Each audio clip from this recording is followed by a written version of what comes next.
नमस्कार, संगीता किचन रेसिपीमध्ये तुमचं अगदी स्वागत आहे. बघा, आज आपण इथं 1 वाटी लसूण घेतलेला आहे आणि हा लसूणसुद्धा आज आपण फक्त लसणाची कढीपत्ता घेतला आहे भरपूर सारा. आज आपण फक्त त्याची चटणी दाखवणार आहे. आणि लसूण आणि कढीपत्ता खूप औषधी वनस्पती म्हणतात ना, आपल्या स्किनसाठी, केसांसाठी आणि अनेक रोगांवर प्रतिकार करण्यासाठी हे लसूण आणि कढीपत्ता हे दोन्ही चालतात. आणि मिरच्या मी खास फक्त थोड्याशा चवीपुरत्या घेतलेल्या आहेत, जास्त घेतलेल्या नाही आहेत. लसणापासून खूप फायदे असतात. लसूण आपल्याला भरपूर शरीराला साथ देतो, म्हणजे प्रत्येक रोगाला. त्याच्यामुळे लसूण. आणि इथं 2 चमचे आपण जिरीसुद्धा घेतलेली आहे. पहा, कढीपत्त्यामध्ये भरपूर सारे विटॅमिनसुद्धा असतात. अगदी फायबर, विटॅमिन अगदी गच्च भरलेले. चला, आता इथं आपण आज मस्तपैकी चटकदार चमचमीत अशी लसणाची कढीपत्त्याची चटणी बनवणार आहे. मग आता ही लसणाची कढीपत्त्याची चटणी पहा कशी होती. इथं 1 वाटी मी लसूण टाकलं आहे. पहा, तेलामध्ये आपण परतून घेणार आहे. आणि तुम्हाला याला लसणाला थोडी थोडी साल दिसतच असेल. पहा, पण ही आपण परतताच ही सालसुद्धा निघणार आहे बरं का पहा. पण आपण काही काढणार नाही, ती तशीच ठेवणार आहे. सालीमध्ये सुद्धा भरपूर सारे प्रोटीन असतात. त्याच्यामुळं साल कशी आहे, जेवढी निघन तेवढीच काढायची, लसणाची जास्त काढायची नाही आहे. त्याच्यानंतर इथे चवीपुरत्या मिरच्या घेतलेल्या ह्यासुद्धा मी टाकणार आहे. पहा, अक्षरशः ही मिरची महिनाभर तर टिकणार, पण लहान मुलंसुद्धा खाणार, एवढी छान लागते आणि चवही खूप अप्रतिम लागते. आता हे आपण मंद गॅस करून आपल्याला परतून घ्यायचे. आता मी इथं प्रत्येक गोष्ट परतून घेणार आहे. पहा, आणि तेवढीच वाटी लसणाची जेवढी घेतली तेवढीच वाटी आपण शेंगदाण्याची बी घेणार आहे. पहा, जास्तही शेंगदाणे टाकणार नाही, जेवढा लसूण तेवढे शेंगदाणे. आता हे शेंगदाणेसुद्धा आपण हे तेलात असे परतून घेऊया.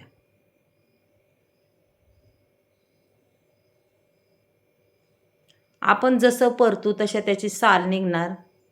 पाहू शकता तुम्ही, हे बघा, साईडला दिसतेच आहे साल निघालेली. आणि खमंग असं परतून घ्यायचं, जास्त बी नाही, आपल्याला डागाळायचं सुद्धा नाही आहे. साधारण त्याचा कच्चापणा दूर झाला पाहिजे अशा पद्धतीने आपल्याला हे परतून घ्यायचं आहे. भरपूर सारा हा कढीपत्ता त्याच्यात मी टाकून घेणार आहे. पहा,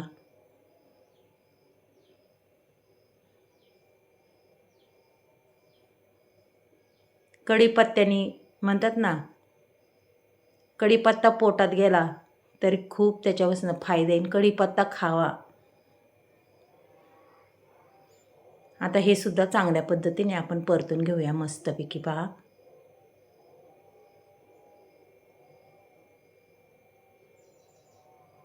अशा पद्धतीने आपण हे सगळं परतून घ्यायचे. पाहू शकता तुम्ही, एकही डाग शेंगदाण्याला का लसणाला असा आलेला नाही आहे. आणि साल बी बघा कशी निघालेली आहे याची. त्याच्यानंतर आपण त्याच्यात टाकणारे 2 चमचे जिरी.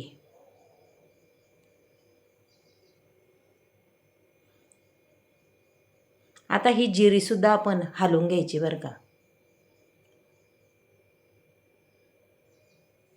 मस्तपैकी हलवून घ्यायची. पाहू शकता तुम्ही. आता अगदीच मापात असं गरम झालं आहे. आता हे काढून घेतलं आहे बघा. थोडं थंड होऊन द्यायचं की लगेच मिक्सरचा बाऊल घ्यायचा आहे आपल्याला. आणि असं 2 वेळा वाटून घ्यायचं आहे, कारण की एवढं एकदम एका याच्यात बसणार नाही आहे.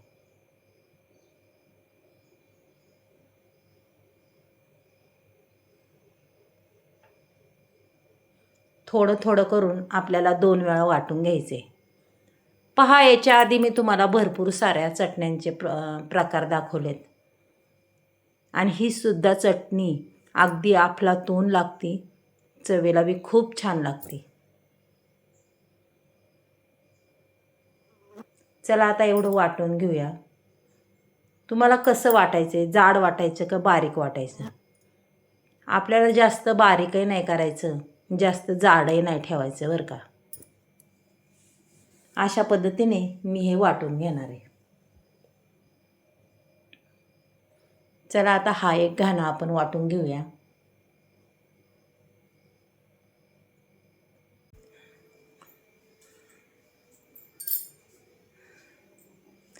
आता आपलं सगळं वाटून झालेलं आहे बघा. आता काढून घेऊया. मस्तपैकी वाटून झालं. आपल्याला हवं असंच वाटून झालेलं आहे आणि रंग बी एवढा सुंदर दिसतो कढीपत्त्याने. सुगंध बी खूप छान सुटलेला आहे. कढीपत्त्याचा आणि लसणाचा जास्त करून सुगंध सुटलेला आहे. लसूणही गावरान आहे मैत्रिणींनो, कढीपत्ताही गावरान आहे. त्याच्यामुळं एवढा छान सुगंध सुटला आहे ना, खूप मस्त सुटलेला आहे. पाहू शकता तुम्ही. आता आपण इकडं गॅसवर लगेच पॅन ठेवूया. पॅनमध्ये तेलही टाकले पहा. आता जिरी मोहरीची थोडीशी फोडणी देऊया. छान तडका बसलेला आहे जिरी मोहरीचा, पाहू शकता तुम्ही. त्याच्यानंतर थोडीशी आपल्याला हळद टाकायची बरं का. तुम्हाला जर आवडत असेल तर तुम्ही टाकू शकता, नसेल आवडत तर काही प्रॉब्लेम नाही आहे. आणि मस्तपैकी आता ही चटणी त्याच्यात टाकून देऊया बघा. आणि बारीक गॅस करून ही चटणी आपल्याला परतायची बरं का. फास्ट गॅस करायचा नाही, कारण काय होईल मग आपण जास्त फास्ट केला की आपली मिरची लगेच लागन आणि ती पूर्ण होणार बी नाही आहे, म्हणजे कच्चापणा तिच्यात राहू शकतो. आता इथं चवीपुरतं मीठ टाकते आणि मस्तपैकी मिरची ही आपण परतून घेऊया. पहा रंग बी अगदीच मस्त येतो. आपण जशी हालू तिला खूप सुंदर रंग येतो. पहा अगदीच कलर अगदी छान येत राहिला आहे. आणि आता ही चटणी बारीक गॅसवर अगदी मस्त अशी परतून घ्यायची. अक्षरशः 15 दिवस महिनाभर टिकणारी ही चटणी तुम्ही कुठंही प्रवासाला घेऊन जा तर खरंच खूप आवडीने खासान आणि अक्षरशः खराबसुद्धा होणार नाही, काय नाही.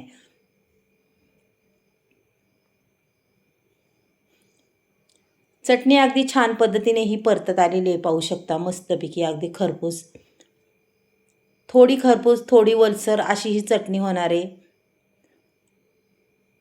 पहा, आणि ही चटणी कढीपत्त्याची थोडीशी ओलसरच असती आणि खरंच खूप छान होती. आपण काही त्याच्यात पाणी वगैरे यूज केलेलं नाही आहे. चला, चटणी तर अगदीच मस्त परतून झालेली आहे आपली. आता मी तुम्हाला काढून दाखवते. इथं एक प्लेट घेतलेली आहे. त्या प्लेटमध्ये ही चटणी आपण काढून घेऊया. पहा अगदी सुंदर रंग आला ह्या चटणीला आणि दिसते बी छान, पाहू शकता तुम्ही. आणि अक्षरशः मोकळी फडफडीत अशी ही चटणी झालेली आहे. पहा पहा मैत्रिणींनो, तुम्हाला जर आजचा हा व्हिडिओ आवडला तर नक्कीच अशी चटणी करून पहा. मला एक लाईक, एक सबस्क्राईब करा. तुम्ही कुठून बोलता तेही मला सांगा आणि माझ्या व्हिडिओ तुमच्या मैत्रिणींना शेअर करा. आणि कशी वाटली चटणी नक्कीच मला कमेंट बॉक्समध्ये सांगा. आणि अशी चटणी नक्कीच बनवीत जा. खरंच खूप भारी वाटते, शरीरासाठी खूप चांगली आहे. चला मैत्रिणींनो, उद्या भेटूया. बाय.